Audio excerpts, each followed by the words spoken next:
So আজকের এই ক্লাসে আমরা এই যে ড্যাশবোর্ডের সেটিং অপশন আছে, সেটিং অপশনের কিছু কাজ আছে, ওই কাজ সম্পর্কে আমরা জানবো। সো মূলত আমি এখানে পোস্ট সম্পর্কে তোমাদেরকে বলছি। পোস্টের ভিতরে তোমরা নিউ পোস্ট করে পোস্টগুলা করতে পারো, এন্ড পোস্টগুলাই মূলত মেইন। এন্ড পোস্টগুলা না করলে কিন্তু তুমি ভিজিটরস আনতে পারবা না, ভিজিটরস না আনলে কিন্তু তোমরা কোনো রকমের আর্নিংটা জেনারেট করতে পারবে না। অবশ্যই তোমাদের ইউনিক পোস্ট করতে হবে, কোনো জায়গা থেকে কপি করা যাবে না, নিজেরাই পোস্ট করতে হবে এন্ড খুঁজতে হবে কোন জিনিস সম্পর্কে তোমাদের লেখালেখি করতে হবে। সো গাইস মেইনলি এখন আমি পোস্টের কাজ দেখাই দিছি, পোস্ট কেমনে করে সেটা দেখাই দিছি, স্টেটস এর কাজ দেখাই দিছি। স্টেটস এর ভিতরে তোমরা দেখতে পারবা তোমাদের ব্লগ আজকে কতবার দেখা হয়েছে, গতকাল কতবার দেখা হয়েছে, এই মাসে কতবার দেখা হয়েছে, কোন কোন জায়গা থেকে দেখা হয়েছে, কোন প্ল্যাটফর্ম থেকে দেখা হয়েছে, এন্ড কোন পেজে কত ভিউ হয়েছে, সকল কিছু তোমরা কিন্তু দেখতে পারবা। এন্ড গাইস কমেন্টস এর ভিতর থেকে তোমাদের ব্লগে যদি কেউ কমেন্ট করে তাহলে সেই কমেন্ট গুলো তোমরা দেখতে পারবা। আর্নিং এর অপশনের কথা এখন বাদ রাখি। আর্নিং এর অপশনের কথা আমি আগেও বলছিলাম যে 2-3 মাসের ভিতরে তোমরা আর্নিং এর অপশনের কাজটা হাতি দিবা না। এন্ড গাইস পেজেস এর যে কাজগুলো আছে, এই পেজের কাজ কিন্তু অনেক বেশি ইম্পর্টেন্ট। তোমাদের সাইটে 5টা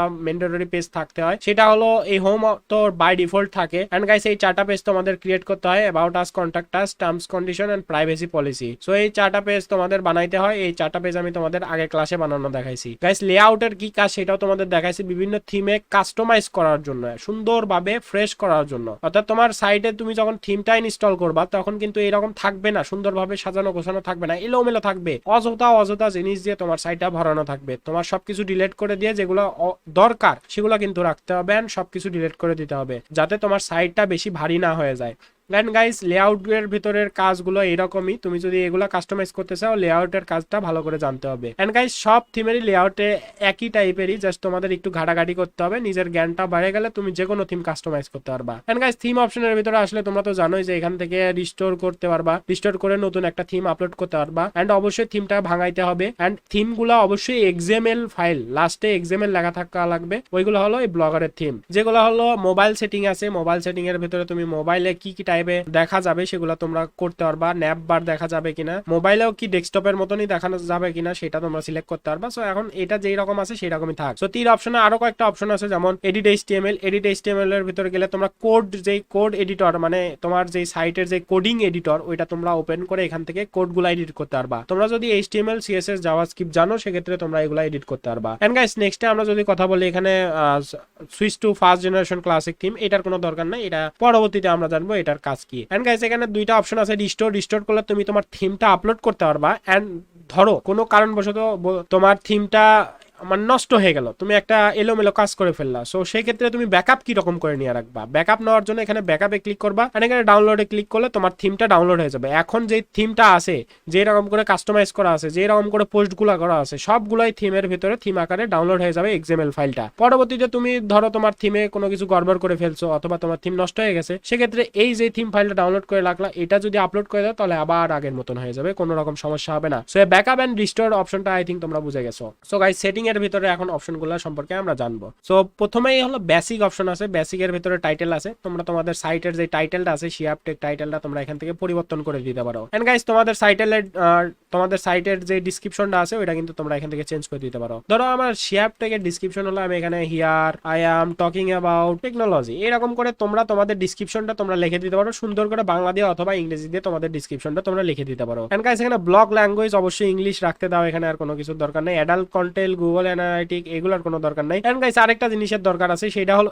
এই তো এই ওপরে দেখো বি লেখা আছে, তাই না, এই ওপরে বি। কিন্তু আমরা যদি ইউটিউবে যাই, দেখো ইউটিউবে যদি আমরা প্রবেশ করি তাহলে দেখো ওপরে ওই দেখো ইউটিউবের একটা লগো আছে, ছোট্ট করে একটা ইউটিউবের লগো আছে। সো আমাদের সাইডে এরকম আমরা ওপরে বির বদলে একটা লগো লাগাইতে চাই, সেজন্য আমরা কি করতে পারি, সেজন্য এখানে দেখো একটা ফেভিকন আইকন আছে, সেটিং এর ভিতরে ফেভিকন লেখা আছে। সো এটাতে আমরা যখন ক্লিক করব চুজ ফাইল করতে হবে। সো আমাদের ফাইলটা আমরা সিলেক্ট করে দিব, এন্ড এখানে ফেভিকনটা দিতে হবে, এন্ড ফেভিকনটা অবশ্যই স্কয়ার থাকতে হবে, এন্ড ওইটার সাইজ অবশ্যই 100 কেবির নিচে থাকতে হবে। সো ফেভিকন বানানোর জন্য তোমরা চলে যাবে একটা ওয়েবসাইটে, অবশ্যই ওয়েবসাইটের লিংকটা তোমরা নোট করবা, কোনো জায়গায় নোট করে রাখবা, সেটা হলো ফেভিকন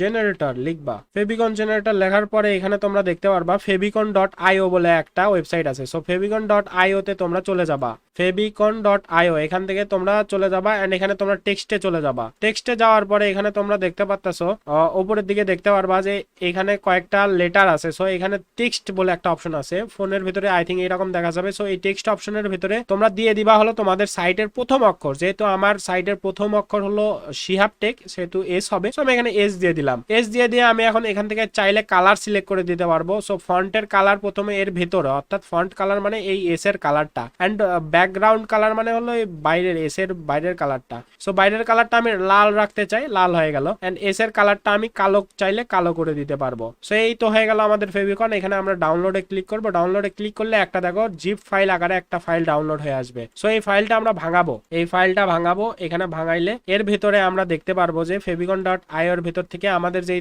মানে আমাদের যেই ইগুলো ছিল সেগুলো কিন্তু চলে আসছে, ঠিক আছে। সো এই ক্ষেত্রে আমরা এখান থেকে চোজ ফাইলে যাব, আমাদের ড্যাশবোর্ডে আসবো, ফেভিকনের ভেতর থেকে চোজ ফাইলে যাব। চোজ ফাইলে যাওয়ার পরে এখান থেকে আমরা যেখানে ডাউনলোড করছিলাম অর্থাৎ favicon.io ওর ভেতরে যাব। এখান থেকে আমাদের যে এই লগোগুলোটা আছে এই লগোটা আমরা যে কোনো একটা সিলেক্ট করে দিব। সিলেক্ট করে দেওয়ার পর দেখবো এখানে আপলোড হয়ে গেছে। দেন আমরা এখানে সেভ করে দিব। সেভ করে দেওয়ার পরে আমরা যদি কিছুক্ষণ ওয়েট করি তাহলে আমাদের লগোটা এখানে আপলোড হয়ে যাবে। এখনো আপলোড হয় নাই, কিছুক্ষণের মধ্যে আমাদের লগোটা কিন্তু আপলোড হয়ে যাবে। সো এইরকম করে আমাদের যে এই আইকনটা আছে এই ফেভিকনটা আমরা এখান থেকে চেঞ্জ করতে পারি। আর তুমি চাইলে গুগলে যে যদি লেখো, ধরো তোমার সাইটের ফেভিকন, তোমাদের সাইটের নাম হলো টেকনোলজি, সো তোমাদের অবশ্যই ফার্স্ট অক্ষর হলো টি। সো এখানে গুগলে যে লিখবা টি ফেভিকন, FEVICON, টি ফেভিকন। ফেভিকন লেখার পরে এখানে অনেকগুলো ফেভিকন পাবে, একটা ডাউনলোড করে তুমি এখানে জাস্ট মাইরা দিবা। এন্ড যদি ওইটা আপলোড না হয় তাহলে এরকম favicon.io তে আইসা তুমি তোমার ফেভিকনটা মেক করবা। সো এই তো ছিল গাইস আমাদের ফেভিকন অ্যাড করার অপশন। এন্ড গাইস এখানে ভিজিবল টু সার্চ ইঞ্জিন এটা অন আছে, এটা অনই থাক। এখানে ব্লক অ্যাড্রেস, আমরা যে অ্যাড্রেসের মাধ্যমে আমাদের সাইটে আসবো, অর্থাৎ আমাদের লিঙ্কটা, এই লিঙ্কটা আমরা চাইলে এডিট করতে পারবো, যে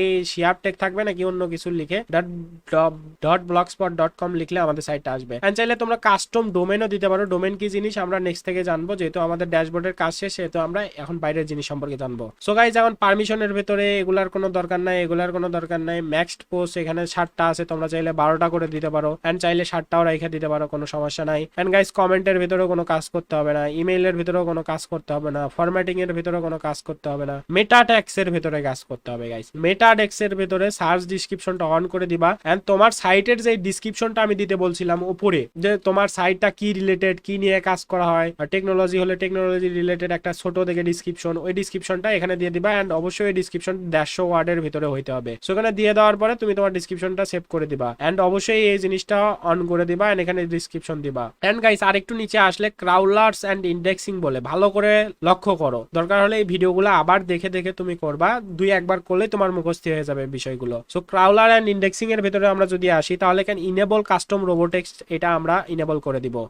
তারপর আমরা কাস্টম রোবোটেক্সটের ভিতরে যাব।